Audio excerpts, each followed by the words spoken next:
जय श्री कृष्ण। स्वामी आनंदालय जी की अगली लीला देखते हैं। वे आश्रम में टहलते हुए भजन गा रहे थे। कुछ शिष्य सामने बैठे थे, कुछ और भक्त भी बैठे थे। न जाने कौन साथी कब कहाँ तेरा बिछुड़ जाए, भला हो इनके बिन जीने की आदत तेरी पड़ जाए।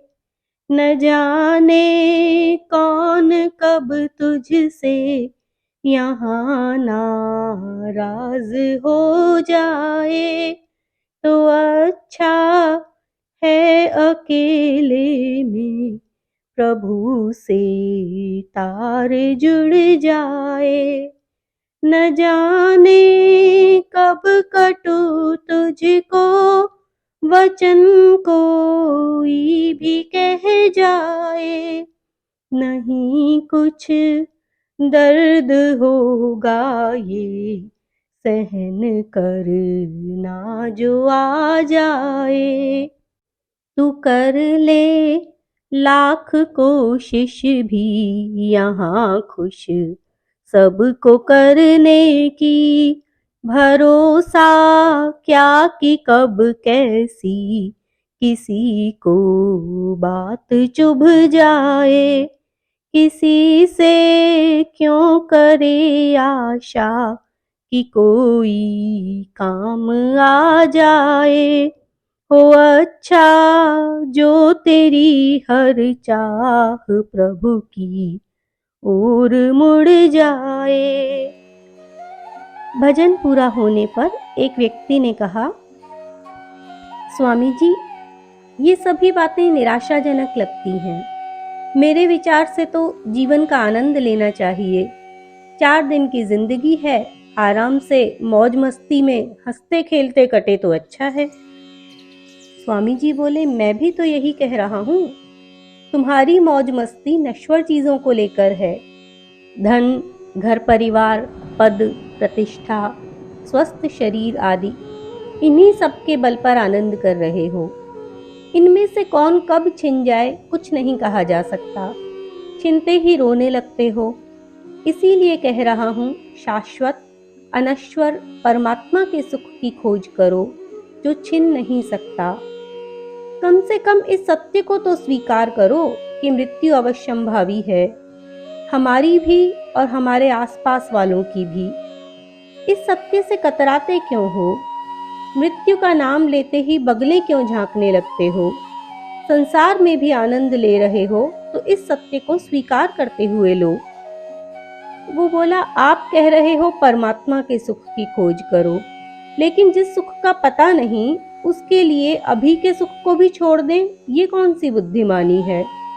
बुढ़ापे में कष्ट होगा, इसके लिए जवानी के सुख के भी आग लगा दें, ये तो मूर्खता ही है। अभी दुख क्यों मोल लें? बुढ़ापा किसने देखा है? स्वामी जी ने पूछा, तुम अपने बच्चों को पढ़ाई लिखाई करने के लिए कहते हो? हाँ, लेकिन निगोड़े पढ़ते ही नहीं है। सारे दिन खेल कूद चाहिए। नहीं पढ़ना चाहते तो क्यों कहते हो पढ़ने के लिए? खेलने दो। क्या बात करते हो स्वामी जी? कोई आपकी तरह बाबा जी थोड़े ही बनाना है। पढ़ लिख जाएंगे तो चैन पाएंगे। उनका ही भला है इसमें, मेरा तो क्या है। मेरी तो थोड़ी सी जिंदगी बची है, काट लूंगा, पर उनके आगे तो सारी जिंदगी पड़ी है। थोड़े दिन पढ़ लिख लेंगे तो आगे मौज करेंगे, नहीं तो निखट्टू की तरह डोलते फिरेंगे। समझते ही नहीं। आप समझा दो ना, आपके पास ले आऊं एक दिन? वो बोले, अभी उनका मन खेल कूद में लगता है इसलिए नहीं पढ़ना चाहते। तो आगे की मौज के लिए अभी की मौज मस्ती छोड़ना कौन सी बुद्धिमानी है? किसने देखा आगे क्या होगा? बचपन के दिन वापस थोड़े ही आएंगे। खेलने कूदने की उम्र तो यही है। अभी का आनंद छोड़कर दुख मोल लेना मूर्खता नहीं है? वो व्यक्ति कुछ कह ही नहीं सका। क्यों, बोलो? बोला, बचपन वापस नहीं आ सकता, लेकिन खेलकूद भी इसी उम्र में होता है और पढ़ाई भी इसी उम्र में। खेल कूद बाद में नहीं हो सकता तो पढ़ाई भी तो बाद में नहीं हो सकती। जो पढ़ाई कर लेते हैं वो चैन पाते हैं, और 4 दिन के खेल कूद के लिए जो पढ़ाई छोड़ देते हैं वो दुख पाते हैं। यही तो उनको समझाता हूँ। स्वामी जी बोले, यही मैं तुमको समझा रहा हूँ। जवानी के दिन है, चाहो तो मौज मस्ती में काट दो और चाहो तो कुछ दुख मोल लेकर भगवत भजन में काट दो। मैं भी यही कह रहा हूँ कि 4 दिन की मौज मस्ती के लिए क्यों जन्म जन्मांतर का दुख मोल लेते हो। इतनी सी बात खुद तो समझ जाओ जो बच्चे को समझाना चाह रहे हो। तुम समझते हो, जानते हो कि बच्चा पढ़ाई नहीं करेगा तो दुख पाएगा, लेकिन बच्चा खेल कूद में मस्त होने के कारण और अपनी नासमझी के कारण नहीं समझ पाता कि बड़े होने पर पढ़ाई कितनी जरूरी है, इसीलिए तुम उसे समझाते हो। ऐसे ही जन्मों के चक्रव्यूह को तुम अपनी नासमझी के कारण नहीं मानते, लेकिन तुम्हारे नहीं मानने से चक्रव्यूह रुक नहीं जाएगा। कोई बुरे कर्म का फल पाप मिलता है, यह नहीं मानता तो इसका मतलब ये नहीं है कि उसे पाप नहीं लगेगा।